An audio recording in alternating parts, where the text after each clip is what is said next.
Welcome to Canon Fodder Podcast, Episode 5. We are going to be going over Elite Dangerous. By Michael Brooks. Elite Dangerous is the game. Wait, oh yeah. And Elite Legacy. This entire experience has been so confusing and frustrating. Yes, it has. Before we really get into it, we should probably mention that we ejected out of this one. Yeah, we definitely pulled the eject. We're going to talk about why, but this is going to be the only book in this first season that we quit. Yeah, we did. I got 32% of the way in the book. I think you got 42% of the way. No, I got 56% of the way. 56%. 56% of the way. Okay. And we are going to be fair to the author and give thorough, constructive feedback. It's not just going to be a curb stomp, but there are some objective reasons why we quit when we quit. And it was a tough decision, which basically involved me begging to be let out of it. You came over and completely, you were like, please, can we pull the eject cord on this one? And yeah, this one was really taxing. It took a little bit of convincing for me to pull the rip cord.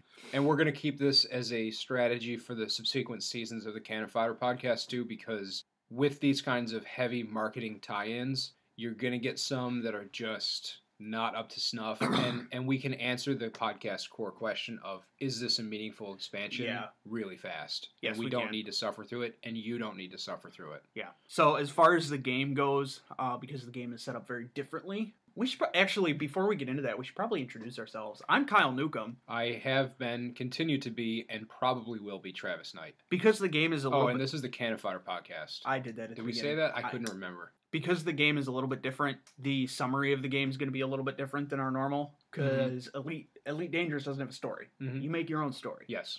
Which is really cool. It's part of the genre of games, right? Yeah, it's... So let's start there with the genre of game.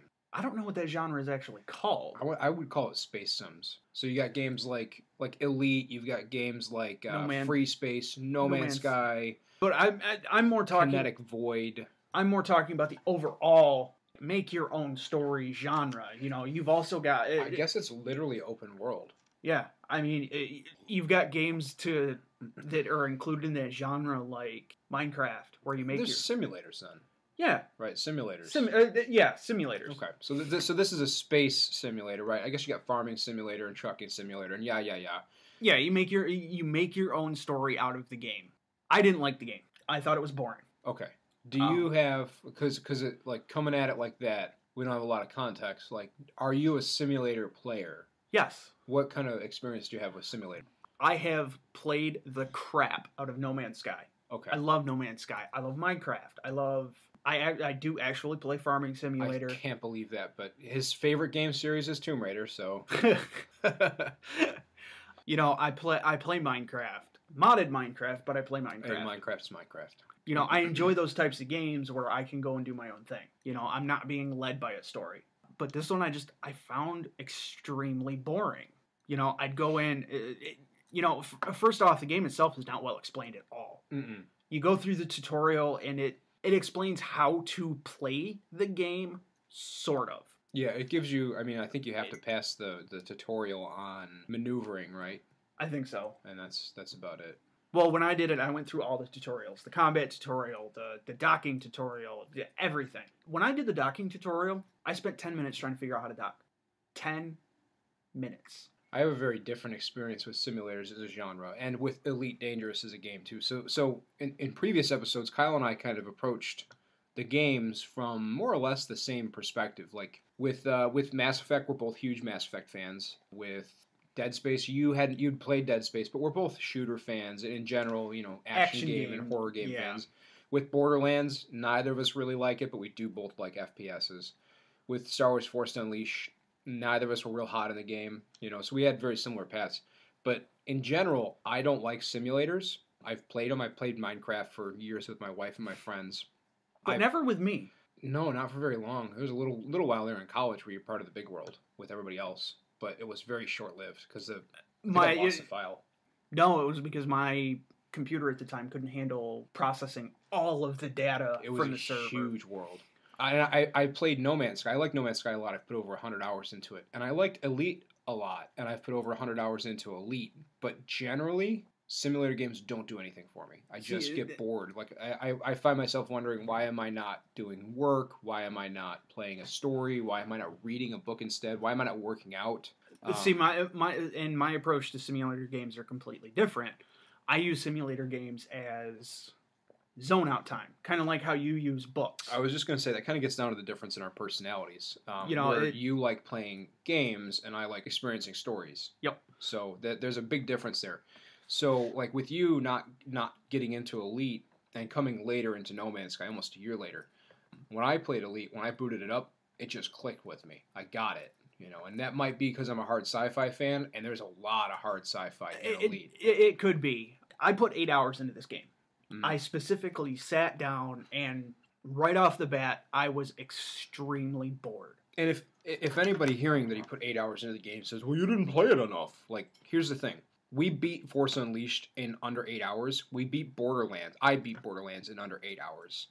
We're going to beat Halo Reach in under 8 hours. Dead Space, for me, took almost just like 2 minutes shy of 8 hours. I was at like 13 hours, but part of that was I left my computer running one day. So it was less than 13 hours. Like 8 hours should be enough to experience something. You can go through the whole season of Luke Cage in 8 hours, or Defenders in 8 hours, or Stranger Things in 10 hours. Like that's a lot of time. That's a whole workday. If you can't figure out the controls and get used to the basic controls of a system in 8 hours, the system itself fails at explaining how to use it. And it's not a matter of being hardcore or not hardcore about gaming. It's a matter of your game doesn't do a good job of introducing it to players that are coming from an unfamiliar angle. It's not a friendly game. And maybe that's the point. But I would question as a teacher why you would develop a game that isn't friendly to your audience to get them to learn. It's fundamentally bad design philosophy. I fully agree with that. So I think 8 hours is plenty of time. Honestly, I think you played it for too long if you weren't having fun. Well, the reason I put 8 hours in is because most FPS campaigns are roughly 8 hours long. 6 to 8 hours, yeah. So I wanted to give it the good old college try, and I did that. And I remembered when you were talking about it way back when you were playing it, that it was really difficult to control the keyboard, and that it would be a lot easier with a joystick. Yeah. Well, I had a joystick sitting around, Mm-hmm. so I used it. It made the gameplay a lot easier, but at the same time, the boredom was still there.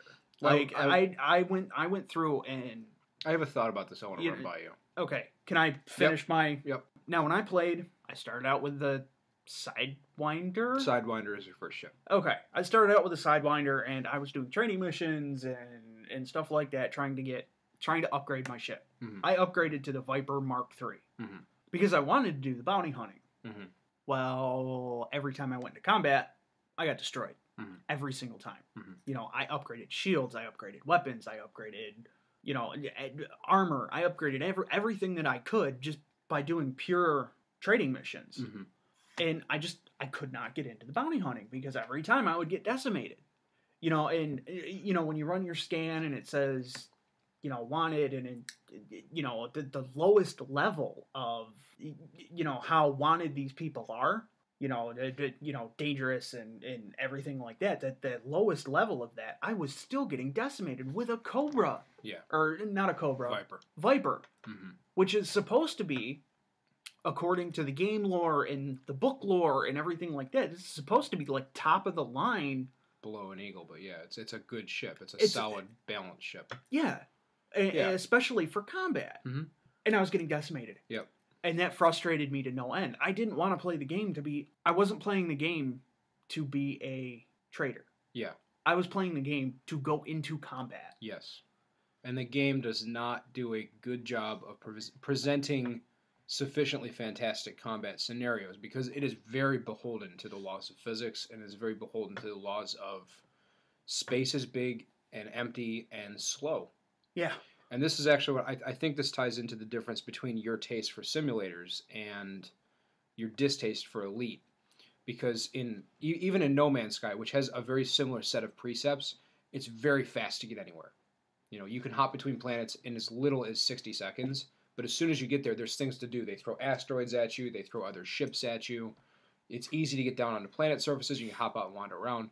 But if you think about Minecraft or Farming Simulator, even though you might not be doing anything very fast, you're able to do lots of things. And in Elite, a lot of the time, you're just waiting to arrive at a station where then you quickly run through menus and then you take off again. And the most engaging part of the experience is either combat or docking. And if you're not into the lore, if you're not into the exploration or the balancing, effectively you're just looking at a black screen and a number decreasing between it. And I think that's a weakness of Elite if you look at it as this is supposed to be fun in a very traditional game sense. Yep. But it's a really cool simulator. One of the I'll give you that point. It is a really cool simulator. It does really well at that. But one of the other things I had an issue with was, trying to get into the bounty hunting. I'm coming at a station, trying to scan ships and stuff like that. Why, when I go to target a ship, I lose my destination? I completely lose it, and I have to go back through and set. I have you to can go only back. have one target lock at a time. You mean? Yeah. Yeah. That's ridiculous. Mm-hmm. It's a limitation of the system, yeah. And the issue is when there is so very little to do, little inconsistencies like that are glaring. Yeah, because I'm approaching a station trying to scan ships for wanted people and stuff like that, and I lose my destination and I fly right by it. That's one of the benefits of EVE, which is probably the closest comparison point for a lot of people. EVE Online is another space simulator game, but with EVE, you basically select your destination from a list, and you'll fly auto there.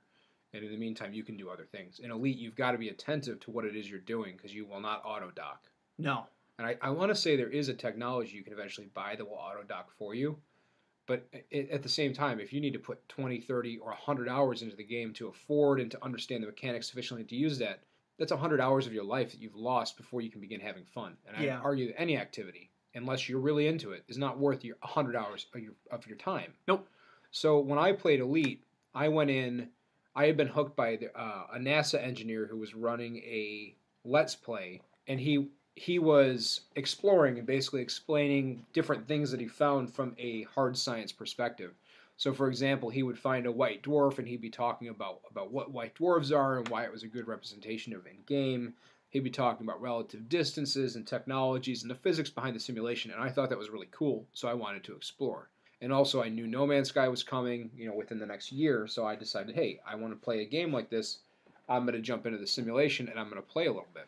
See, that's where you differ from me. You're bigger into the hard science. You're bigger into space exploration in reality. Yeah, and I did not play this game as a bounty hunter. I played it as an explorer. I deliberately just went off onto my own path. Yeah, and whereas I like games, I do enjoy games where you go off on your own path. Yeah. I love Minecraft because of that. I can go and I can build. When I play modded Minecraft, I play Direwolf 20's pack on Feed the Beast. And there's so much to do as you're doing it. Mm-hmm. You spend a ton of time mining. Yeah. And you end up with these big, intricate mine systems and everything like that to build what you want. But during that time, you're engaged in choosing how you shape the mine as you go. You're not just waiting for your stone counter to fill up. Yeah. The way that you wait for your spaceship to come within docking range. Exactly. And it's a severe weakness that if you're not the right kind of player, it's going to bore you to tears. And that's ultimately why I stopped playing Elite, is because there was not sufficient variety of scenarios and of environments and of planets and of things to do ultimately to keep me hooked once I had seen all of the different star types and once I had seen black holes and I had explored. And the other thing that I ran into that I really didn't like about the game, and I really want to know why they chose to do this, every single star system is inhabited already. There is always a station at every single star system. See, when I played, I think they did an update. I'll be honest, I didn't play it in time to record this because I had put so much time into it. I can speak off the cuff about it. I'm very familiar with it. They might have, but there was always a station. I ran into quite a few star systems where there was not a station. Okay, well that makes sense because when I played it, I went way off on my own, and I ran into quite a few places where there was no station, and I desperately needed fuel. That was another thing that really annoyed me. You go to the star to get fuel. You skim from stars. Is that a mechanic you didn't discover? No. Oh. It wasn't explained. Did you fuel up at the stations? Yeah. Oh, no, you skim from the surface of stars. Well, every time I got close to the fucking star, my ship overheated. I organically built my ship to be a really good explorer. I also, like, when I engaged in combat, I had taken a lot of time to learn how to do it, and I bet you probably didn't really know how to do the combat in Elite, because it's not intuitive. No. By the end of it, I was able to fly with my autocomputer off, so I would be zipping in one direction, and I'd be right in the sweet spot, and I'd just rotate the ship and fire away. So I would be retreating as I fired at them. Oh, well, you can't do that in regular Elite, because it almost plays like a flight simulator. No, see, I was able to do that. Okay. Even with the autocomputer on. Well, the autocomputer will thrust in the direction of your screen, so you have to hold the Z button in order to turn it off. And then with the joystick that I have is it's a slightly more advanced one than your basic. One of the Hotash ones. No, it's a Logitech. Okay. But it's got the throttle control. That's a Hotash, son. Is it? That's the name of the setup. Yeah. Oh, okay. So it's like a cockpit of a jet. Yeah. So it's got the throttle control and everything like that, and I was able to, like, I really liked the combat when I actually got into the combat because I could do exactly the maneuvers that I wanted with the joystick, and it was a 6-axis joystick, so I had the yaw and everything right there in the joystick. Okay. So you were able to do all that without the autocomputer on. Okay. No, that was with the autocomputer on. Okay. Able to reverse thrust really quick and pull into a turn and get lined up with the ship and fire and then boost and then do all that. I really enjoyed the combat. There just wasn't enough of it. It's a shame that we didn't play it sooner, because when they first unveiled the arena, it was packed with players and it was a ton of fun because there was none of the super crews. You were just orbiting around a space station fighting. It was so much fun. And I tried that. And it's dead because we don't have the expansions. Yes. I sat for probably 10 minutes waiting for a game, and I did not connect to a game. And that's because we don't have the expansions. I'm not paying another $30. No, absolutely not. It's ridiculous that you should have to do that in order to participate in the arena. The difference between this and No Man's Sky. Yeah, let's jump into that, because I think a lot of players now are going to be part of the No Man's Sky community who would have played a game like Elite, and I know a lot of people played Elite because they wanted to play No Man's Sky. I'm one of them. No Man's Sky is fantastic. I mean, I've sunk probably 50 hours at this point. Yeah, you're closing on me then. I'm going to be sinking a lot more with Canon Fodder Captain's Log coming up. Mm-hmm. And to explain the premise of Canon Fodder Captain's Log, I'm going to be, it goes along the same story of No Man's Sky itself. You wake up on a planet, crashed on a planet, and you have no idea what's going on. So that's how I'm going to play it. And with No Man's Sky, there's so much to do and so much to learn and do all this, where that's where Elite lacks. Yeah. No Man's Sky suffers from the same problem that Elite does. A lot of the mechanics are not explained. You have to just kind of figure it out. Yeah. And there's a lot to learn in both games, but the process of learning those things is very slow. And because I think No Man's Sky is much more arcadey and much more user-friendly and forgiving than Elite is, it ultimately becomes a more fun experience. I would fully agree with that. And there's a lot of people who love the hardcore mechanics. I really like the way that Elite is beholden to Newtonian physics and Einsteinian physics. But at a certain point, it's not that fun. No. Whereas dogfighting in No Man's Sky and swooping and diving and rolling and I haven't. You haven't gotten in a lot of dogfights? No. Because I still have on my personal account, not the Canon Fodder account, I still have the really, really super basic ship. I haven't gone and bought another ship because I have been building my base. That I love that. The base build is pretty cool. It gets you access to a ton of resources. And when I started playing, you said, do the farming quest. Yeah, it's a lot of fun. That's not explained. No, it's at not. All. You just kind of have to discover it. Had you not said that, I never would have known. I can tell you right now that you could probably upgrade your ship, and you probably don't even know how. Probably. You build a signal booster, and it'll lead you to a crash ship, and you just switch up. And it'll always be within two or three slots up or down of what you have. You can just keep doing it over and over and over again to find a ship. See, I didn't know that. And that's fine, because it's cool emergent gameplay, but in Elite, that doesn't exist. No. You won't find a random crash ship that's just way better than yours. You're going to have to trade upwards for it. Yep. And it's For some people, it's a lot of fun, and you really like those things. Same kind of people, some people like the trucking simulator. Some people really like Call of Duty, even though I find trucking simulator and Call of Duty unbelievably repetitive. For some people, that's what makes the heart sing, and it's just, for me, it wasn't enough. See, that's kind of what I don't understand, and it's a non-understanding in myself. I love Euro Truck Simulator. You monster. I am a monster. I absolutely love it. And I fell in love with the trucking simulators probably 6-7 years ago when I discovered American Trucking Simulator. I fell in love with that type of game. And, in Euro Truck Simulator, you are essentially trading. Yeah. You're a trader. But in Elite Dangerous, because there is so much else that you could be, I think it's because in Euro Truck Simulator, that's what you're doing. Yeah, there's no bounty hunting in Euro Truck Simulator. Whereas Elite Dangerous, you can be a trader, you can be an explorer, you can be a bounty hunter, you can be a pirate. You can be a miner. Yeah, there's so much other things to do that, the trading is just the most boring portion of it. And it's also the best portion. It's the best path for your upgrading. Because even if you explore, which is what I did primarily, and I also would murder pirates when I saw fit, I got a lot of money from star charts, but nowhere near as much as if I had just developed a 2 or 3 system trading route and run that. But that's not that fun. I've seen those systems. I wanted to keep exploring. I went a significant portion of the way around the galaxy, around the outer rim. Yeah, and I mean, you and I had discussed when we were reading the book to try and find the Artemis system. And then I looked at the galaxy map. Yeah. And my God. It's a very close to 1-to-1 Milky Way, I believe, using existing star charts. Yeah. There was no way we were gonna find the Artemis system and try and find Freeholm. Not organically. I still don't even know if it exists. But ultimately, I don't care. No, the experience with the book was sufficiently negative. Yeah.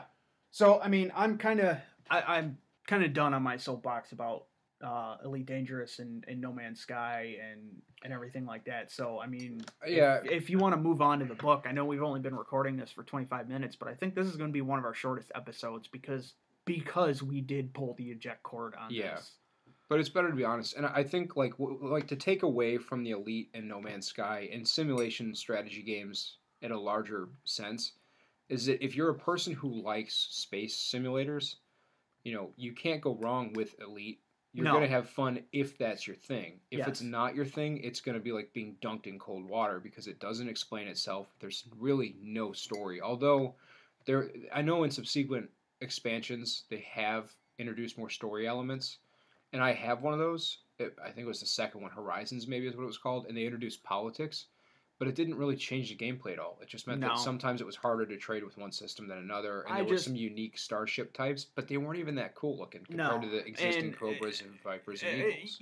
In the having to pay another $30 on top of a game that already cost, I think it was $40. Mm-hmm. Having to pay $70 to keep up, that's ridiculous. Yeah, that's on the level of World of Warcraft. It's on the level of Destiny. That too. And it's an issue. If your base game isn't sufficiently fun, if it's not completed, whereas World of Warcraft introduced lots of new stuff with every expansion, you get your money's worth. Out of Destiny or other games that do this expansion crap, if your base game is incomplete and doesn't have enough stuff, then you shouldn't be charging full price to begin with. No. And that was the issue with Destiny. It's an issue with No Man's Sky, and it's an issue with... But to give No Man's Sky credit, all the expansions that they've been putting out for free. Yeah, they have been, but they shouldn't have released the darn thing in its half-completed state. Because you didn't play it at first. It was half-baked. No, and the reason I didn't play it at first was because you told me not to. I told everybody to stay away. Yeah. And then now that they've upgraded it a lot with free expansions, it's a lot of fun to play. I really enjoy playing No Man's Sky. And I'm really going to be enjoying doing Canon Fodder Captain's Log. Mm-hmm. Look forward to that on our YouTube channel. Yep. By this point, when this episode releases, there may not be any episodes out, but I will be in the process of recording, editing, and getting ready to release all this stuff. Our plan is to do with that what we did with all of our other shows and stuff, and that's to record a significant chunk of the first season in advance so that there's a steady pipeline. Yes. So if it's not out yet, when you hear this, it is bearing quickly down the road. Yes, it is. I think you and I decided to, when our last episode, which is Halo Reach, after that episode, the 2 week gap is when we're going to do, I think that's what we decided, was we were going to, 2 weeks after Reach releases, I'm going to do the premiere of Canon Fodder Captain's Log. Yeah. So we have that constant stream of weekly content. And we'll have the diecast. With diecast, and then there's not a 2 week gap. Someone could, our fans can still have that weekly content. Yeah. So let's move on to the book. Double facepalm from both of us, because this book is just bad. So we started the book that we're going to be discussing, if in case I confused everybody at the outset, is Elite Legacy by Michael Brooks. And we had a weird start with the book to begin with, because the paperback cost $80. $84 on Amazon. But the Kindle book costs $7.99. And when we were putting together the season and we were looking at the different books that were available for Elite, we had a really hard time distinguishing quality one from the other, because it seemed to be all over the place. The Frontier website doesn't do a good job of explaining the books. There aren't reliable customer reviews there, and there weren't really a lot of reviews on Amazon or anywhere else, to be honest with you. No. And the Goodreads community was no help, and those are all the resources that we looked at in order to develop our first season schedule. So on top of Elite Legacy, you've got books like The Dark Wheel, Docking is Difficult, Nemorensis. Docking is difficult. I'm not kidding. True. Elite Dangerous. I can't even read that one. Reclamation, Elite Dangerous, blah blah. So there's just it's all over the place. The books have been coming out for a long time, and what I did is I just went and I looked at the Reddit community, and I saw that they had recommended Elite Legacy. It came up several times. That's just kind of the one we went with. Yeah, it was just the one we went with. On my part, I regret that, because I should have done more research. I don't want to trash the author, because... But before you really get into it, you said you should have done more research. There's only so much research you can do. Yeah. If a book is fundamentally bad, it's fundamentally bad. And this one is fundamentally bad in the literal sense. I don't think the ideas behind it are bad. No. But on a fundamental, mechanical level, the book is broken, and I'm going to do my best to elucidate why, so that if we do have authors listening, you can learn from this. And if Michael Brooks, the author, does happen to listen, maybe he can learn from that. I don't know. I did contact him. I got a hold of him through Goodreads. He's a Goodreads author like I am. Okay. And I went to him and I said, we're doing a podcast. We're going to talk substantially about your book.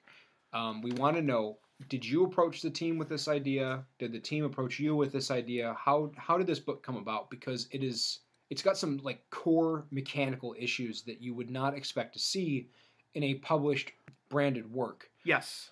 The way it reads to me as it reads as bad fan fiction. Yes. To all the fan fiction writers out there that are listening to this, I'm not bashing fan fiction. Mm-hmm. I enjoy some fan fiction. It's really good. I got my start as a writer with fan fiction. Some fan fiction is very good, but you get others that are not. And with this being a published book, I mean, you said it. This could not have passed an editor's desk. No. There are some fundamental linguistic errors with the book that any editor would have caught. And so I want to be very careful at the outset here that I do not want to trash Michael Brooks, and I don't want to trash the Elite brand. What I think happened, if I were to conjecture, is that he was the executive producer of the game. That's what he told me. Yes. Michael Brooks? Yes. When I talked to him, he told me he was the executive producer of the game. Okay. And somebody within their team had read his previous work, and they asked him if he would write a book.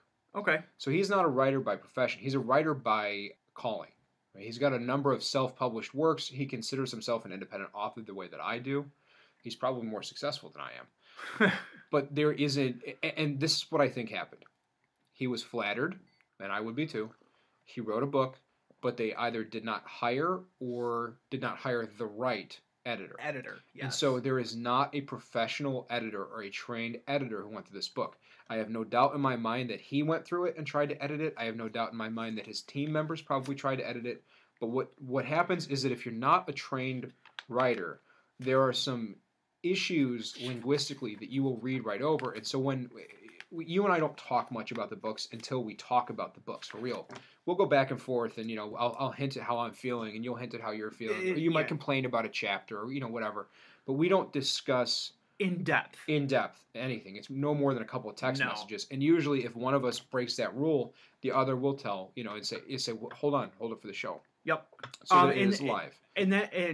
That's to make sure that when we are discussing the book or we're discussing a game, that our conversations are a lot more organic. Yes.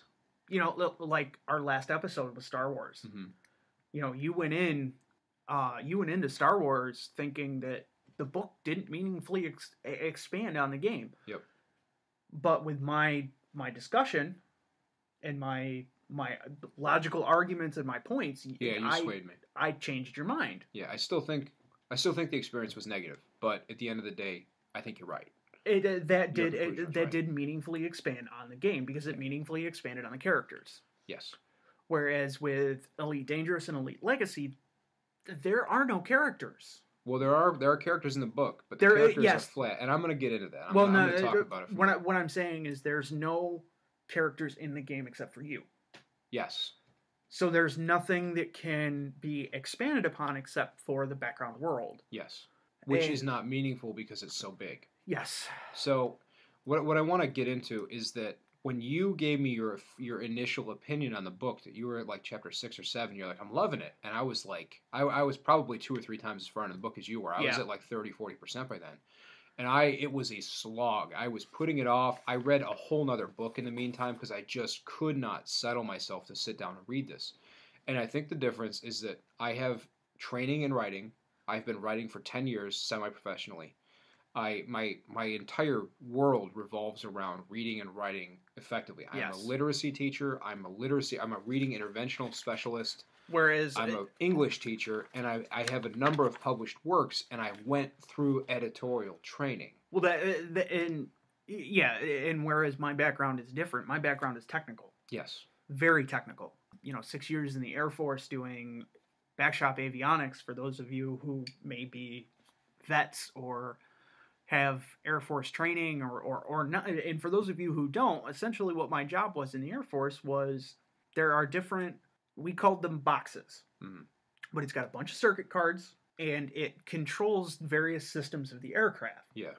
And what my job was the flight line would take these boxes off the aircraft and I would put them on our test station, it's a very technical job because you have to know how electricity works. You have to know what every component on those circuit cards does and how they interact with each other. And, in my background being technical, the reason I enjoyed Chapter 6 so much, I think it was Chapter 6. It was whatever chapter was the first space combat. Mm-hmm. Which was really well written. Very well written. But it was the preceding 5 chapters that were a flog. Boring. So Chapter 7 was the combat. Was it? Okay. Yes. Chapter 6 was what I nicknamed the info dump. It was the first of many. So what I want to do is I want to lay out the fundamental mechanical issues with the book and then get into the summaries, because I think that in order for this to be constructive, we need to discuss the issues with the language that preclude the book from rising above being mere fan fiction, mere amateur work, and really hold the story back so that we can just let them go. So we air them, and then we focus on the story and the story elements and why we decided to not stick with the book. So at the most fundamental level, language is composed of sounds. Sounds are blended into words. Words are blended into clauses that express meaning, and they are contained within sentences. Sentences bind into paragraphs, and paragraphs bind into longer works. If you don't know that, you're probably illiterate. It's time to go back and talk to a teacher. If you do know that, then you know that there are punctuation forms that govern how sentences express meaning. What Michael Brooks does not do well, and what an editor would have caught, is that he will bind 2 independent clauses into a single sentence, which is inappropriate. And the reason it's inappropriate is that it's like if someone said 2 things to you at once, but they didn't stop with the idea. I'm going to read a couple sample sentences that I took on my Kindle notes and just give you examples of how awkward the language can sound. Because when you're writing and when you're reading, if the author has failed on a key level to express the language clearly, you're going to really struggle with understanding what it is they're saying. And he does not express his ideas clearly because the punctuation that governs your ability to parse the text is just not well done. An editor would have caught this and it would have bounced it back to him and said, you need to rewrite this, or you need to revise this at the very least. You need to break up these independent clauses, and you need to go back and sort your thoughts. Yeah. The biggest one that I ran into while you're finding your notes, this is the chapter that I stopped. It's the end of chapter 13. I got so angry at this that I had to put the book down. I could not read anymore, and I'd only been reading for an hour and a half. At the end of chapter 13, at the end of when they go through the memorial, at the end of the chapter, like one of the very last sentences is, that might have not been the done thing to say at a memorial. The book really suffers from regional dialect, too. And that just, it made me so angry because the language there is so bad. And I mean, even not as just a common reader and very, very amateur writer. Yes, someone who doesn't understand their own regional idiomatic language that doesn't translate, something like that really throws up flags for anybody outside the region. I was able to puzzle out what it means, but it's just awkward, and it's one of those unique ideograms that doesn't belong in a professional text. To kind of go in a little bit to my writing experience, when we were in high school, I was working on a novella. Mm-hmm. A sci-fi novella, because that's what I enjoy, is sci-fi. I enjoy writing sci-fi and stuff like that. I think I got 3 chapters in, and the file got lost, and I got discouraged. But now, in recent years, the most experience I have with writing is doing our synopsis of the games. That's it. And I mean, you do the editing on that for me, and you bring points to me and say, hey, this is what's wrong, this is why it's wrong. Yeah. And it makes me stronger as a writer. I don't just beat you and thrush you for it. I show you why it's wrong and I explain it. Yep. And I give you options too, usually. Yeah, and you do a very good job of it. And all the editing I really appreciate. And it's to make me a better writer so that as we continue these, I can do synopsis of games better. Yeah, and I want this conversation to not just be destructive. I want it to be constructive. So I'm gonna teach a little bit about how to divide punctuation so that we can make the best of this situation, which is this book is very weak. It's very weak on a mechanical level. It's very weak on a formatting level. It's very weak on a plotting level because there was not a good editor. I don't know who edited the book. If anybody did, when I edit my own work, when I edited Vagramund, I am the editor. So I take full responsibility for the typographical errors. That's my bad. But it's easier to edit somebody else's work. It's also not just you doing the editing. When you did Vagramund, you sent me not an unedited copy, but you sent me a copy of what you thought was an edited by you copy. Yeah. To read through and see what and flag issues. Yeah. Yeah, I rely on other readers. Although you still haven't read it. I have. You read Vagramund? I did. Oh. I just haven't read the end. Oh, you. I got to the sub pen. So you read at the end. I was pretty close. By the way, if anybody's listening, we're talking about my sci-fi novel Vagramund, which is better than Elite Legacy. And Vagramund is a very good, very, very good novel. I have yet to read the edited version of it. I've yet to read the final product. It's the Kindle version. Okay, so I'm gonna give you an example of language. I just picked this one out at random by flashing open my Kindle file, and I just flipped to a page, and at the top of the page, the second sentence is in. I found an example. So, actually, Captain, I found discarded cargo from the attacked ship. Can you keep an eye on it until I arrange collection? That's a single sentence. Now, there's 2 things going on there. There's a statement, a declarative statement, and also a request. And instead of just putting a period after, actually, Captain, I found discarded cargo from the attacked ship, period, he's got a comma. And this is a linguistic pattern.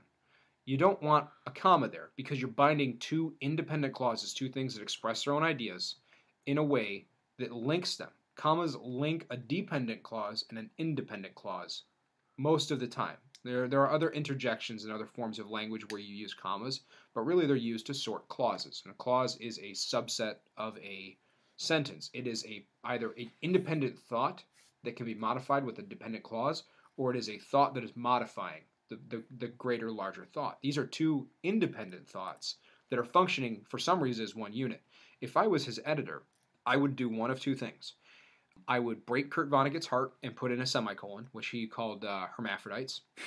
Or I would put in probably a period and go the more Hemingway route and just simple sentences, right? Yep. So, actually, Captain, I found discarded cargo from the attack ship, period, or semicolon, which indicates a full break in thought and a full beat pause. Can you keep an eye on it until I arrange collection? Now, I'm not going to beat the dead horse because I could go through every single chapter and point out exactly how weak the language is, because it is a constant problem from the very first page, all the way through to where I quit. Yeah. It doesn't bear repeating that Brooks's editor failed to catch this linguistic trap over and over and over again. I mean, it's in almost every paragraph, which tells me that it's the way that he writes naturally, and that the editor, if there was an editor, didn't catch it because that individual isn't aware of the fact that this is incorrect. But in a published work, in a branded work that's supposed to represent your game, it is an amateur flaw in a way that I think is inexcusable, and it makes parsing longer thoughts, where he does this with 3 or 4 thoughts all linked by commas in what is effectively a run-on paragraph, makes it really tough to parse it out. And that's not the only linguistic weakness. If that was the only thing, I would have let it go.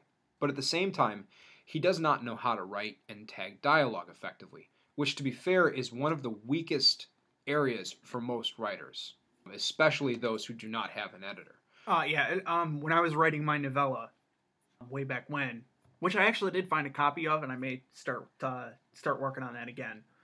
Dialogue was the hardest for me. And I mean, I had you read through it. Through the first, I think I got 3 chapters, and the first 3 chapters, most of your editing notes for it was dialogue. You know, everything else was fairly solid, but dialogue was your biggest edit there. Yeah, it is the hardest thing to edit, because because when you write, you know precisely who's talking and in what tone and when. But what you need to do is you need to stop, and you need to use the invisible verb said. We called it an invisible verb in all of my writing classes, but it stops the dialogue. It allows you to catch the reader up and say, oh, this person's talking. Yep. And you need to do it every couple of lines. You need to say an exclaimed or a whispered or a said or whatever, so that you can give the reader context, because otherwise you end up with something like this. My name is Julia Kavis, and I'm a representative from Freeholm in the Artemis system. I'm Pyotr Vanchenko, and I know of Freeholm. I've never been there. Your name does sound familiar, though. You're probably thinking of my father. Why would I think of your father? Is he a well-known man? Well, he's a head of security at our station, so he's been in the news quite a bit then. Yes, we're in a quiet volume of space, but we do have the odd incident. I know what you mean. Villains are everywhere. Still, it keeps my ship well maintained and pays for a welcome brew when I'm in port, although a free one never goes amiss. You're welcome. I wanted to talk to you. I thought you might want, but about what? I wonder. We've had a significant attack within our space, something way beyond the few rogues that we've encountered in the past. I've heard of the killing of 2 executive bounty hunters. You have? Of course, news like that is of interest in a place like this. That is an entire exchange with not a single dialogue tag. At the end of it, I could go through and probably linearly place exactly who was speaking, but I don't remember who's talking. And by the way, I read it as written with virtually no punctuation. So I'm sure my intonation was not what Michael Brooks intended. I understand that. But because there's not sufficient punctuation, there's not sufficient tagging, it is befuddling. And that's the first one that I tagged. There are longer, even harder to parse ones much later, especially when one of the characters named Hammer is talking. Oh, God. He does not tag Hammer's dialogue. So, in 2 of the most important senses, the book is mechanically inadequate. It does not sufficiently separate and order its thoughts in paragraphical form, in just bare sentence form, because it links independent thoughts together in a way that smushes everything. It doesn't keep track of what it's saying in its dialogue, because the dialogue itself is really poorly articulated. And even within a given chapter, the thoughts become spasmodic. It roves wherever it wants. And when you combine that with poor dialogue tagging that makes it difficult for you to keep track of conversations, when you tag it with, or when it fails to adequately format the thoughts, the contents of the paragraphs, what you get is a really difficult to follow, really not fun to read, unpolished work. And I think just the presence of an editor would have vastly improved this book. I agree. I don't think that Brooks's ideas were bad. The core of the story is fine. Yep. In fact, when he's writing what he's good at, space combat, it is a lot of fun to read. And this is probably going to be somewhere between 30 and 35 minutes into the show. I want to put that out. When he writes space combat, I almost said space dialogue. When he writes space combat, Michael Brooks does a fantastic job. He is short, he is clipped, he's clinical. It sounds dangerous, but also a little bit aloof. He matches what you'd expect out of elite style space combat almost perfectly. Yep. And when I was going into my technical background, that's the reason why. Is because he is extremely technical with his space combat, and he does it very, very well. Yes, he does. And both of us, you coming from a writer standpoint and me coming from a technical standpoint, we both really enjoyed this chapter. Yeah. That chapter, which is chapter 7, was really when I started getting into the book. Like, I tore through that chapter. I didn't want to put it down. It was really, really good. But after that, it goes back into his weakness. Yep. And so this is a book where if I was an editor who's familiar with the writer, I would say you need more space combat and you need less idle time. Yep. Because he's really good at that and he should be playing to the strengths. Yep. But this is a book that is not about space combat. No. This is a book that is at best about people who occasionally get caught in space combat, which is really sad. This is a mystery. Yeah, this is a mystery, but it should be about the space combat. Yep. One of the other big issues I had with this book was how many characters get introduced. I lost count. I just counted in my notes. I got to chapter 13. Yep. He introduces 13 characters in the first 32% of this book. That is a lot of characters. There are more that get introduced subsequently. Yeah, well, I mean, for the first 32% of the book, that's a lot of characters to try and keep track of. Yes, it is. This is not an epic fantasy. This is a small story about a single space station. We have too many characters. Way too many characters. At the most, I think, Vagrant Moon, I think you have maybe, 6 characters? 6 major characters. 4. No, 5. 5, okay. Yeah, I've got the Vagabond, Chal, Jant, Wayne, and then the other guy, Cam, who doesn't, he's not as big as the other 4. So really, it's 4 characters. 4 major characters. Yeah, and only 3 perspectives. No, 2 perspectives, because the book is never told directly from the Vagabond's perspective. No, which is not a spoiler. When I write, I choose my perspectives very carefully. So I've only got 2 POVs. He's got at least 6. Yes, and it makes the book very confusing and hard. And really hard to keep track of. When you have all these characters and you're expecting the reader to keep track of who's who, having 13 characters in the first 13 chapters, yes, that's introducing people way, way too fast. Yeah. In one chapter, he introduces 5 new characters. Yes. 4 new characters, I'm sorry. He dumps it on us. And this is where, as an editor, I would have said, can 2 of these characters be combined? Do we really need this one here? Can this one come in later? And I would have probably snipped entire subplots just because they don't add a lot, Or they could have been stalled. The family stands out in particular. Yes, when he's talking, and that's the one I'm talking about. Yeah. Where he introduces 4 new characters in one chapter. Mm-hmm. That didn't need to be. No, that entire chapter could have been left out. Yeah, absolutely. And later, at the end of chapter 13, the 3 siblings walk into the memorial. Yeah. That would have been a perfect opportunity. I completely agree with you. To introduce those characters. Not go through the whole history of the family. I agree. One chapter. I completely agree with you. One of the things that I see Brooks doing, and it's something that your average independent, self-published or independently small press published author does not do, is he does set up the subplots in advance. So what you don't want to do is you don't want to mention, Big Bob's name in the chapter right before you introduce Big Bob. He actually lays out the fact that this family is there, that they've got some sort of presence, that in some way Derek Cavis's family was bad way in advance. So that shows me that as a storyteller, he has a sufficient grasp on plotting and on storytelling that he can really plan in advance, and he is playing a long game as a storyteller. And that takes a very practiced hand. I don't think Michael Brooks is a bad writer. I think he just needs a better editor. Yeah.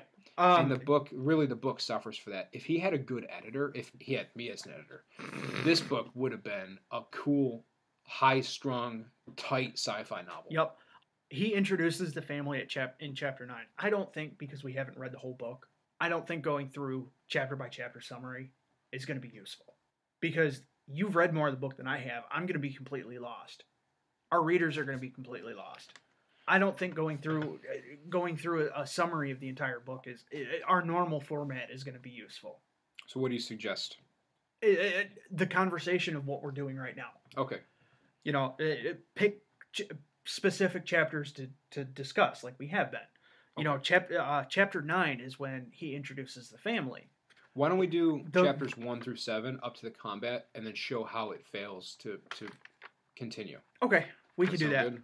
Yeah. Okay. Chapter 9 is when Michael Brooks introduces Derek's family. The Cavis family. The Cavis family. Chapter 13 is a memorial. He introduces them 4 chapters early. Mm-hmm. No reason to do that. No. In the manner that he did it, it was poorly done. Yeah. I thoroughly think that had he introduced them in chapter 13, at the end of chapter 13, when they walk into the memorial, that would have been the perfect time. Yeah. And then the contents of chapter 9 could have been summarized with an introspective narration on the behalf of, what's the characters? Marvin? We're going to get into that in a second. Don't say anything. It's actually 3 characters. It's Selena, Mervyn, Melvin, whatever. Marvin and Lee. And Lee. Those are the 3 siblings. And then Rex is the father. Maybe have Lee or Mervyn, because they seem to be the one that talk the most, do a introspective of why they're there. Lee only has 1 dialogue line. It's all Mervyn. It's all Mervyn. Mm-hmm. Okay. I missed that. No, that's fine. That's my job. So we'll talk over chapters 1 through 7, because that really builds to the high point in the first half of the book. It's first quarter of the book. But there's no other high points subsequent to that. Past the midpoint of the book. That is the high point. And then from there we'll break down exactly how it fails to follow up to it. So are you ready for this? Let's go. All right. So chapter 1 of Elite Legacy is effectively a prologue, really. But basically the cargo ship, the 2 Vipers are twin Vipers, because almost immediately the inconsistency with nomenclature starts up. Its 2 ex-Merc pilots are chased down and killed outside Freeholm Station in the Artemis system. And that's effectively the plot of the first chapter. That's it. Their names are Davius and Simeon. They're hardened ex-Mercs and also inexplicably awkward lovers. There's a little bit of homophobia that crosses through this book. A little bit. They're destroyed with very little fanfare. It's not, there's a little bit of space combat, but it's so short that it doesn't really give you a taste of what Michael Brooks is capable of doing with space combat. Well, I think it's because their ship was mostly a cargo ship. It wasn't a fighting ship. Yeah. You know, most of their weapons were defensive in nature, and their real best option was to run, which they couldn't do because they weren't able to frame lock, or, and I'm going to call this for the rest of the time, just switch to FTL. Yeah. So move into faster than light speed travel. So that's the first chapter. It's our introduction to both the system and to the general problem, which is that in some way pirates or mercenaries or brigands or whatever you want to call them are attacking ships for some reason outside of Freeholm Station, which is a small independent station in the asteroid belt, either around the planet Laffian or in the system. I didn't really follow that, which is a broader weakness of the book, is that the system itself is not really well described, but ultimately it also doesn't matter. Not really. The big thing to note here is that these guys were killed. We don't know why, and they were using the attackers used a technology that prevented them from jumping into FTL or frame shift drive, which would be the easy escape. That's it. In the next chapter, our main character, in theory, Derek Cavis, gets introduced. Cavis, by the way, is a Latin word for caution. Okay. Little note. He's the security director for Freeholm Station, and he sits in the cockpit of his ship reminiscing or something about his own fighter and the apparent destruction of the 2 Vipers. Against all common sense or strategic reason, he decides to go out alone to investigate, even though he's the security director of the station. Yep. And for a very brief moment, he seems like he's going to be a new Sloane Kelly, another crappy security director. Almost, yeah. But he's better than Sloane Kelly. If you're curious about that, see our very first episode, the Mass Effect Andromeda one, because Derek Cavis buckles down and he calls in support to help him sweep the area. There's some pretty dull monologue here about the whole situation, and some very stilted dialogue that introduces his daughter, Julia. Anything? No. No? Okay, cool. They begin sweeping for evidence, and out in the asteroid belt, Derek detects jettisoned cargo pods, which is curious because usually pirates take the things they're trying to steal, don't leave them there. So it must not be pirates. He has no other theories, though. He promptly runs into a patrol from the Lafrian Navy. I think it is the Lafrian Navy. It is. Okay. Captain Balin. No. I think Captain Balin is the only part of the Lafrian Navy that has a ship. We're gonna get to that in a little while. There's a really confusing passage. I think he's it. Yeah. That was not the. We're gonna get there. That's not he's the vibe the only I was patrol getting. Navy ship. That was and not. It goes over and over and over again how stretched Balin is because apparently he covers the whole freaking system. We'll get there. Anyway, Oh yeah, I know what you're talking about. Captain Balin shows up, and with traditional, I guess, civilian representing military mentality, he's blundering and goofy, and military intelligence is an oxymoron or whatever. The guy screws the entire situation up. It's full of cliches. Yeah, it is. We learn that Freeholm was a previous penal colony to the Lafrian planet, but now they kind of exist in a truce, and Freeholm is, well, free. Yep. But they respect each other, I guess. They're professionals, whatever. This chapter is really just a container for exposition and backstory. Yep. But it's dumped on all haphazardly because you're struggling with the basic linguistic problems that we discussed previously, where the sentences connect in weird ways. The narrator's focus or lens is really detached and just kind of randomly crawls back and forth. And ultimately, it is Derek calls in his daughter and her team for support. They sweep the area. Captain Balin shows up. End of chapter. But filling those 3 points, which would probably have taken him about 1,000 words to elucidate, is many, many more pages of exposition that doesn't in any meaningful way expand the situation. Yep. Chapter 3, we meet the Watcher. Yeah. Out of nowhere. Off in the distance, a mysterious figure watches Derek and Captain Balin. He can't decrypt their communications, although he does intercept them, but he figures it's about the murder. Duh. He apparently saw Simeon and the other guy get killed, but for reasons unexplained, he is remaining in hiding and waiting for the other two to leave before firing his own engines. I do like that he noted, he gave us a reason why he's just sitting there in dark space. It's because they would be able to see it if he ignited his engines. Yeah. That makes sense. I like that little detail. However, the list of characters is growing fast. Yes, it is. We're at 5 or 6 already. In the first 3 chapters, hold on, and I will do a count. We have 1, 2, 3, 4, 5. We have 6 characters. 6 characters already. All right. So in the 4th chapter, Derek Cavis wanders around Freeholm on what seems to be the slowest possible route to a major staff meeting where he'll announce his findings about this murder situation and also his plans to increase security. You'd think he'd want to be there early, given that he's about to brief his entire security staff, but whatever. He does the vice president on a train wandering around the country thing and decides to talk to a bunch of random people who all ask him to tell them about the murder situation, and he tells them all no. Yep. Why is he not at the meeting? Anyway, I guess Sloane Kelly was probably there prepping for him. That would mean Sloane Kelly is competent. Well, nobody on Freeholm was competent. We've already learned that. They don't really have an effective government. True. I mean, they're barely held together. All right, let's move on. Hang on one second. I want to add something here. He gets there and he reveals his plan. And this plan is important because it eventually kills him. His plan, the security director's plan, is to individually escort every single trader that comes in or out of Freeholm Station to the edge of the belt. Nobody else, just him. He's going to be the only one that escorts them back and forth. In the meantime, he's going to send his daughter off to another star system to try to recruit pilots, so that when she gets back, then they can expand the roster. So the security director of the station's plan is to put himself in danger. Is to be the picket escort. Yep. Okay, that makes sense, right? Maybe in Sloane Kelly's mind. Oh, my God. Okay. So we run into some of the plotting issues, and again, I want to point out, an editor here to interrogate this plan could have really improved the book. Anyway, it gets really intense with the world building around Freeholm Station, and we learn that it's a rotating asteroid, and inside there's counter-rotating docks to simulate for gravity and no gravity. And it is clear to me that Michael Brooks understands the concepts and the science behind how this would work, but he does not explain them well. The actual physical, technical writing around how Freeholm Station works is almost incoherent. Almost. I get that it rotates. I understand that as you move outwards, there is a higher perceived centripetal force, but he does not explain that well. No. As someone from a technical background that knows a lot about how that stuff works, I understood it very well. I understood it fine because I understand the physics behind it. You understand the physics behind it. I understand the technical aspect, but someone who doesn't have a background like that isn't going to understand it at all. They're not going to understand what the heck this station looks like. Nope. All right. So also, my other note here. Everyone is stupid so far.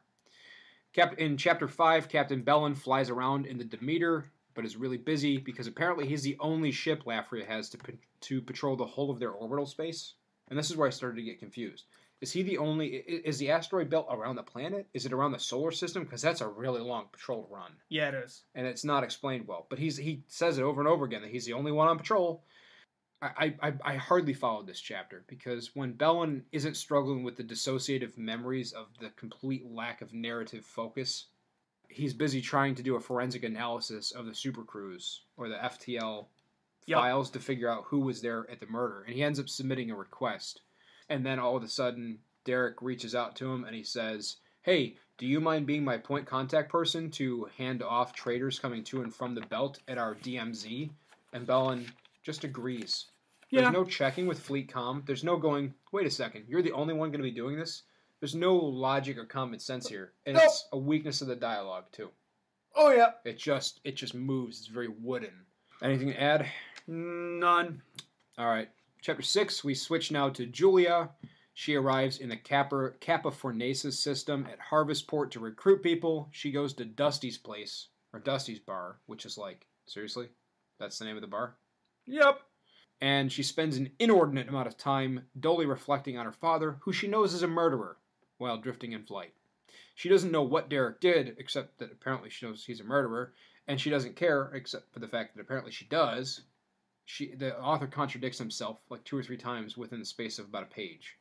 Because the book is so afraid to take a stand on actual character development and actual character construction. Yeah, every character tries to be this most balanced, most pivoting thing it can be, instead of just being one or the other. Yeah. She should have been curious about his past, but forgiving. Not curious and incurious, and forgiving and unforgiving. Like, pick one. You can have both, but you can't do it all. You know? Yeah. And it's a weakness with the characterization in general. You know, you're both smart and stupid and slow and fast and strong and weak. Like, come on. You need to have actual character. When she gets to Harvestport, she lands, and there's a little bit about how tough it is to land and dock in Elite, which you know, but I never had an issue with it because I know how to move in 3 dimensions. I am not a 2-dimensional square. Meh. Yeah, like I said earlier, that I nicknamed this chapter the information dump. Yeah, because it dumps. I mean, I have a legal pad that I take notes on, and almost a full page is just chapter 6. Yeah, because it's info dump on Derek. It's a little bit of info dump on Harvestport that's not really contextualized at all, and then it's Dusty and her relationship with Dusty and how they drink too much, and then it's Hammer, and then it's all this info dump on Hammer. And there comes a point where while I was trying to read Julia and Hammer's dialogue, I couldn't tell who was recruiting who. It sounds like Hammer is trying to recruit her because he does not stop and point with dialogue tags to orient you. And it's a 2-page long conversation with very little in the way of direction for the reader. And so I lost track. I had to go back and reread it several times and actually do the dialogue counting the way that you would with fanfic. Yeah. Follow along. Who the heck is talking?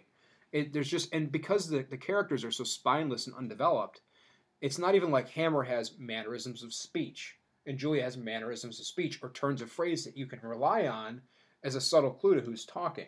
You know, if you use as a character thing where some people just attach it, like Canadians attach a to the end of whatever they're saying. Oh, you're like, the Canadian's talking, or oh, the guy who always says is talking. I know that's character A or B. Yeah. There's none of that. It's just line, simple declarative sentence after simple declarative sentence. You get lost. And in a chapter that is just info dump after info dump after info dump to be followed with a conversation so wooden the reader gets a sliver. And on top of this being a massive info dump chapter, this is a massive dialogue chapter too. This chapter is very dialogue heavy. And yet it accomplishes very little. Yeah. For being so long and so bloated and so swollen as it is, it actually imparts very little information because she finds Hammer, and Hammer is a mystery. I have decided he is the actual incarnation of the Norse god Thor.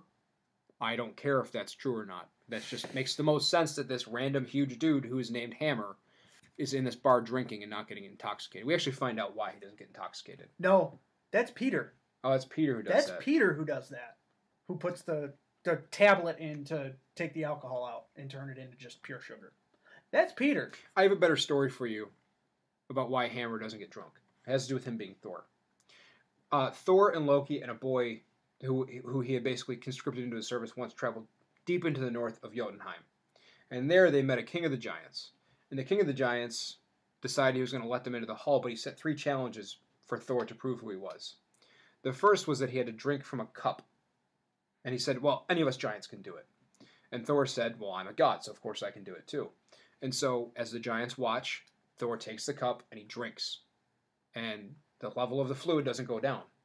And he stops and he thinks to himself, I must be able to do this. If the giants can do it, and I'm greater than the giants, I must be able to do it. So he takes another huge draft, and yet the cup doesn't go down. And the giants make fun of him. And Thor gets so angry, he picks up the whole cup and upends it over himself and begins to drink as fast as he possibly can. But at the end, when he finally has to breathe, the level of the fluid hasn't gone down. And there are 3 trials like this, and we learn that Thor has literally drank the ocean and lowered the level of the ocean. And it was magic that prevented the fluid. It's a fun story. That's why Hammer doesn't get drunk. He's literally drinking all of the oceans on Lafria. That's what I've decided in my head. But he's not on Lafria. I don't care. Thor wasn't at the ocean. It wasn't like he had a straw. You know? Anyway, that was what that whole chapter made me think of, which I guess is okay. I just think that his vision of the future is really boring. Yeah. There's crappy bars and crappy people doing the same things we do now. Yeah. You know, it's just boring. Anyway, let's move on to Chapter 7. Chapter 7 is way more fun. Because Derek Cavis is reflecting on the wake for the 2 dead gay traitors, and I'm pointing it out because so does he. Apparently they have an issue with their love or whatever in the future. We're getting over it now. I don't understand. I don't want to use a current year argument. You know, it's 2017 and nobody really cares anymore. But, like, come on, it's sci-fi, right? Star Trek, they quit caring about it in, the 25th century? Something like that. All right, we're past that. So it doesn't matter. But for some reason, it still matters that these guys are gay and not everybody's okay with that. Whatever. But he's reflecting on the wake, and basically, instead of advancing the plot, the author chooses to just tell us instead of showing us the wake, which is lame because, writer's note, if you want to effectively tell a story, show, don't tell. Yep. Telling is exposition, showing is action. Action is more interesting. It carries the plot along. Exposition is boring. It's boring if it's not handled very, very carefully. Yep. And he does not have there is not the editorial precision to handle it carefully here. Okay. Nope. And again, I think an editor would have made a huge positive impact here. It would have taken what is a rough script and really improved it. But anyway, eventually Derek's got to go out, and he takes Lena, another totally unnecessary named character, a traitor, to the handoff point where they're supposed to meet Captain Bellin because this is their plan. They're escorting traitors to the danger zone or whatever. And of course, zone. I don't have follow-up. Sorry, I had to channel my inner Archer there. That's fine. Of course, as soon as they get there, Lena is unable to jump, and despite the fact that they were just at the memorial for the guys that got jumped in space and killed because they couldn't make an FTL jump, she decides, no, I'm going to reboot my whole ship because it's probably just a glitch that never happens. And Derek is effectively forced to defend her, and they get jumped. And it's a crappy setup to what is actually a pretty good space combat. Yeah, it is. You know, there's a lot of, he's maneuvering his power systems to keep his weapons hot, but his shield's up and his engine's going, and it's very kinetic. Very well done. Yeah. And then he gets blown up. Didn't have time to eject. I'm glad we had time to eject out of this book. Yeah, and so this is where you think, okay, we built up to a high point in a narrative, so you're going to have a little bit of a low point, right? You got to have the emotional decline from that, but we're going to continue to build up. And that is not what happens. No. Okay, in a better structured book, we would have a down period. We'd have, because Julie doesn't know exactly what happens and when it happens, but there would be a little bit of a declension here, and then it would go back up. You would raise and ratchet the tension. Yeah. Because the main character just got offed a third of the way into it. And that's unfortunately not what happens. In the next chapter, we get, and I'm gonna summarize these real quickly, just to show you up to the ejection point, okay? Bellin gets the data that he requested from his fleet comm to help him with the forensic analysis, except for the part that he actually requested. So he doesn't learn anything, which means it's an entire wasted chapter. Then we introduce Rex and the entire Cavis family. Yep. In chapter 9. And Rex is a 120-year-old assassin, Don of this mafia family, and his 3 or 4 incompetent children. Celine, who is just your wicked witch assassin. Mervyn/Marvin/Marvan, who is the... Melvin. Melvin. There was a Melvin in there. Was there? Whose name seems to change every other page because the author didn't bother to do a spell check and there was no editor again. And he seems to be, for lack of a better word, the brains of the operation. And Lee. Who has one line of dialogue. Who might be the most competent one of the three of them. But we only know that in the same way that we know... what was the name of that Turian who never spoke? The assistant security director, was it Kandros? Kandros. He's the one that gets lost. Yeah, the one that gets lost. We think Kandros is the most competent. We think Lee is the most competent simply because they don't have enough dialogue to convince us otherwise. Yeah. So we just assume that these are semi-competent. Whatever. They're a family of people who hide out and apparently kill people or something. They put out hits and they thrive in the shadows. And Derek apparently left at some point between the age of 8 and 20. I don't know, because at one point he runs with a bunch of boys. Yeah. You know, I don't know what to make of this. But they half of them hate him and half of them sort of kind of miss him, but also hate him. This is where it feels particularly like fan fiction. This just doesn't make sense. But they decide that they're going to, in some way, investigate his death and maybe avenge him, even though they disowned him and whatever. Then we flip to Pyotr Vanchenko, who is mourning Sahiba Mehta, a bounty hunter he was like not quite in love with, and people we don't care about. Yep. Pyotr is also maybe hunting the Kavis family. Maybe. And is kind of hunting Julia. I don't know. I don't really know what he was looking for, but like he was looking for someone. Yeah. With the last name Kavis. So it must be them, but specifically why. It seems to be that they killed Sahiba for some reason that was not really well motivated, and so he wants revenge, and he ends up in a job interview with Julia. Yeah, and he says, I don't want escort duty, and she says, but we need you to do escort duty, and he says, I don't do escort duty, I'm not a babysitter, and she goes, but we really need you to do escort duty, and he's like, I'm happy to help. Which is a quote, I'm happy to help. After 3 times of turning it down, I'm happy to help. So whatever. Their characters are spineless. He's also like your really basic character. Yeah, he's very flat. Like your basic bounty hunter character who is just now out for revenge. Yeah. That's it. At this point, by the way, we're 26% of the way through the book. And this is when I was like, I was talking to my wife, and she was trying to encourage me to keep reading, and I couldn't go any farther, and I started to, like, avoid reading.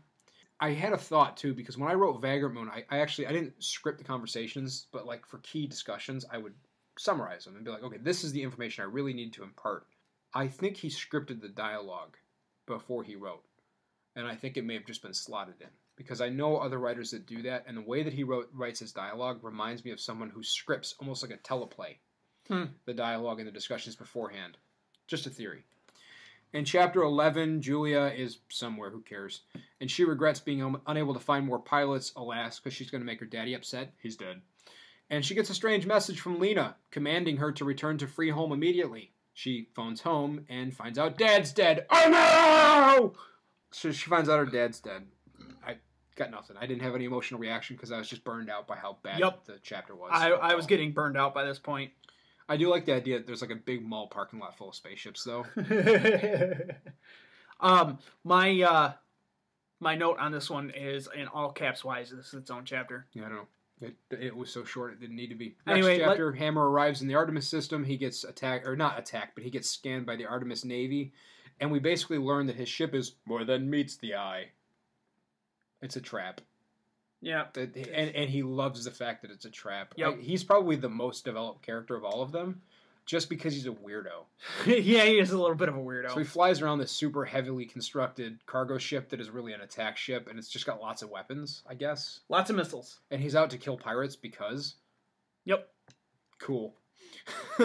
This whole chapter is unnecessary. He can unleash the fury of missiles, and it's just like, all right, that's a kind of interesting design, but why do we need an entire chapter of exposition on a ship?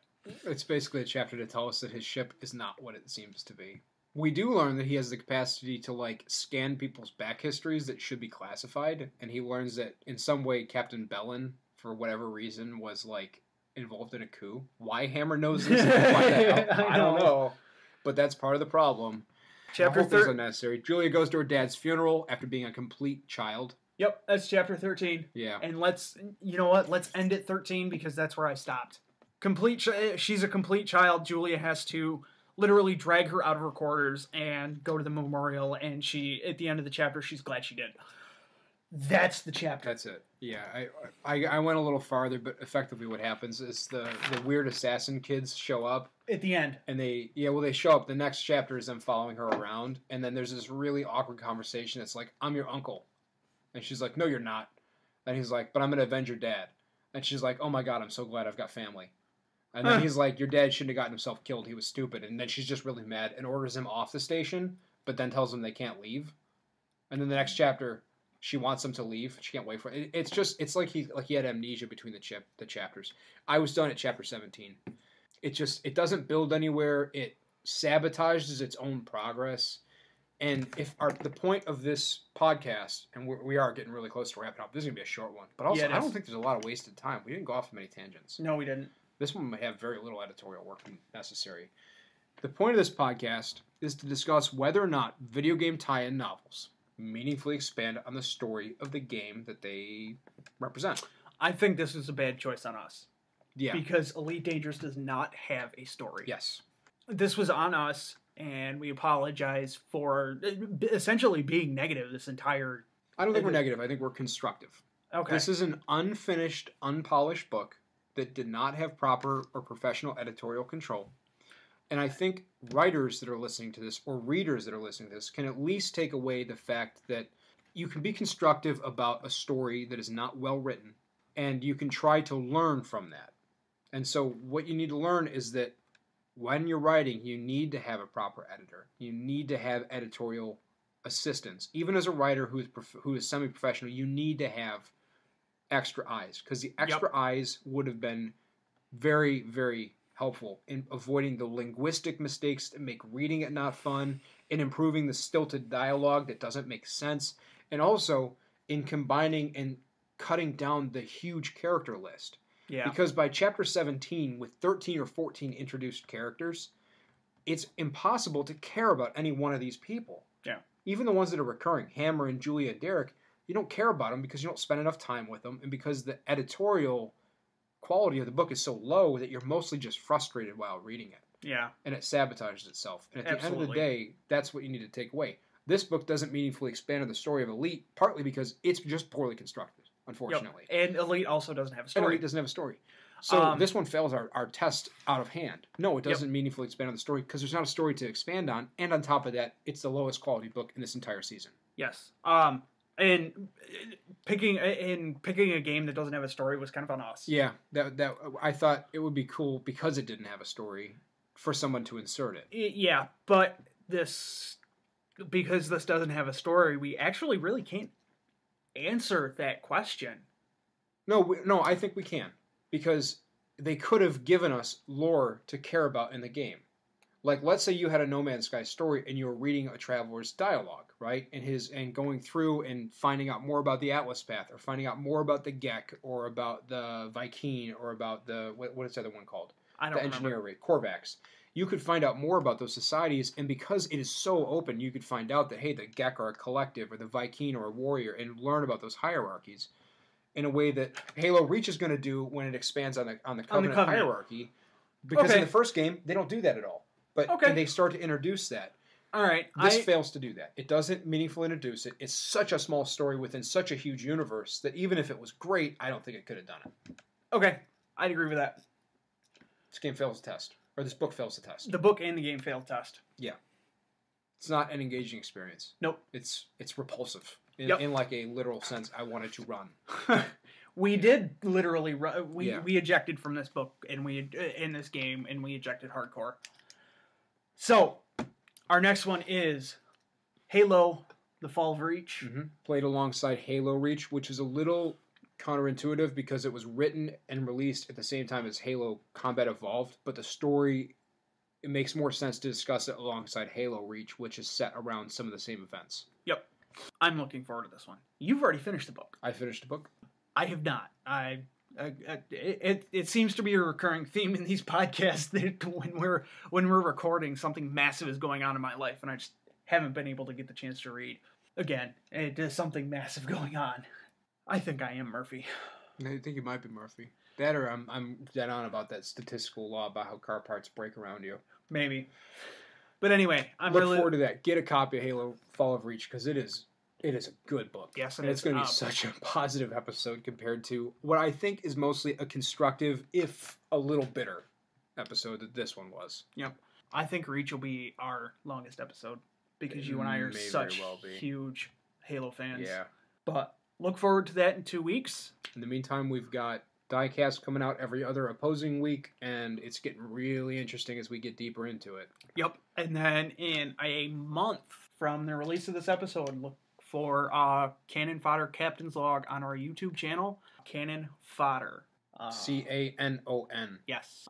You'll recognize it when you go for the search because it has the same logo as the actual YouTube channel has the same logo as the Twitter account. Yep. And in the meantime, we're 5 episodes into this season. Reach is going to be our last episode in the main season. We are going to do the Ready Player One bonus episode, but that will not be out until March, so that it's synchronized more or less with the movie release date. Yep. If possible, we would really like to hear from listeners. Thoughts on the season, suggestions for books, feedback, former commentary, maybe some death threats because you didn't like that we didn't like Elite, or whatever. Or Borderlands. I think the Borderlands fans are more likely to do that. That's true. They do have more guns. Yeah, they do have more guns. They've got 27 bazillion guns.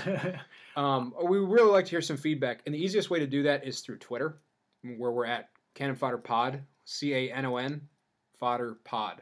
Or follow us personally. Yep, I am at Travis O'Knight. And I am at Kyle Newcomb 15. Why 15? It's kind of my favorite number. I don't know why. It's just it's always been a part of email addresses and stuff like that. I was surprised you did that because just Kyle Newcomb wasn't taken, but yes, it was. Oh, it was. It would not let me use it. That's why I had to add the 15. You should have used your middle initial, G for George. Is it George? No, it is not. Oh, it's not I always tell people their middle name is George. It drives my students nuts. It's not even close. All the girls' middle names are George. All the boys. I thought I finally had found a person with the middle name George. I never have. I've never met somebody with the middle name George. But anyway, sorry. So follow us on Twitter at Canon Fodder Pod. Yep. Check out our YouTube channel, Canon Fodder in a month, where we will be. I will personally be doing Canon Fodder Captain's Log. That will just be me. Travis will not be involved with that one. Nope. In the meantime, too, I've got short stories that are going up on Kindle. So if you're interested in reading some of my fiction, which doesn't make the same editorial mistakes, but I'm sure does make others, check it out. They're all under Travis O. Knight. I use the O because there's a famous director and animator who also is named Travis Knight, and it just confuses Amazon when you search for him. I did not, in fact, direct Coraline. I promise. Self-plug. Whatever, yo. We don't ask for money for this right now. We don't. This is presented to you free in our free time. Yes, because both of us do have full-time jobs. And check out our Facebook as well. Canon Fodder Podcast. I believe that's what it's under. And I'm the one that kind of handles the Facebook, but I don't see much interaction there. I see a lot more interaction with Twitter. Yeah, we'd love to hear from you. Yeah, absolutely. At the time of recording this, we've already got 2 fan suggestions. Yes, and I got an email the other day from another person that was listening. Really? Mm-hmm. Awesome. So we're going to talk about that. So please reach out to us. Let us know what you think. Let us give us suggestions. Give us feedback. Give us a review if you don't mind. Yeah, absolutely. We know that people are listening. We love you. We love that you're taking the time to parse through this. We do love that. Yeah, so we love that it's actually reaching people, and we really do want to interact with fans. We're getting between 10 and 15 downloads every day, stable, which means it's not just us. That's awesome. So and that's just downloads. We've got lots of people every day that are subscribing. You can see it on our reach. So we've got it's growing. So help us. It's growing, and it's growing a lot faster than I expected it to. Yeah. And we really appreciate it, and the spread the word. That's the only way that this is going to grow. Yeah. Thank you for sticking with us through some of the more negative episodes. This one and Borderlands and Star Wars to a lesser degree. There were some low points, but man, I'm looking forward to the Halo Reach conversation. Yeah, so am I. I'm twitching. Eric Nyland is one of my favorite video game book writers, so it's going to be a blast. All right, so let's wrap this up. Okay. I have been, continue to, and probably will be Travis Knight.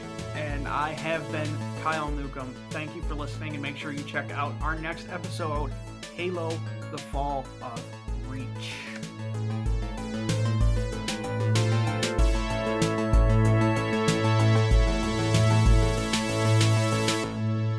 Eject!